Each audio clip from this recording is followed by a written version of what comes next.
Special کہانی کے ناظرین السلام علیکم۔ اسپیشل کہانی لایا ہے آپ کے لیے ایک اور اسپیشل کہانی، تو آئیے سنتے ہیں۔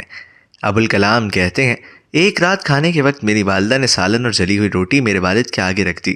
میں والد کے رد عمل کا انتظار کر رہا تھا کہ شاید وہ غصے کا اظہار کریں گے، لیکن انہوں نے انتہائی سکون سے کھانا کھایا اور ساتھ ہی مجھ سے پوچھا کہ آج اسکول میں میرا دن کیسا گزرا۔ مجھے یاد نہیں کہ میں نے کیا جواب دیا، لیکن اسی دوران میری والدہ نے روٹی جل جانے کی معذرت کی۔ میرے والد نے کہا، کوئی بات نہیں، بلکہ مجھے تو یہ روٹی کھا کر مزہ آیا۔ اس رات جب میں اپنے والد کو شب بخیر کہنے ان کے کمرے میں گیا تو ان سے اس بارے میں پوچھ ہی لیا کہ کیا واقعی آپ کو جلی ہوئی روٹی کھا کر مزہ آیا۔ انہوں نے پیار سے مجھے جواب دیا، بیٹا، ایک جلی ہوئی روٹی کچھ نقصان نہیں پہنچاتی، مگر تلخ رد عمل اور بدزبانی انسان کے جذبات کو مجروح کر دیتے ہیں۔ میرے بچے، یہ دنیا بے شمار ناپسندیدہ چیزوں اور لوگوں سے بھری پڑی ہے۔ میں بھی کوئی بہترین یا مکمل انسان نہیں ہوں، اور میں یہ سمجھتا ہوں کہ ہمارے ارد گرد کے لوگوں سے بھی غلطی ہو سکتی ہے۔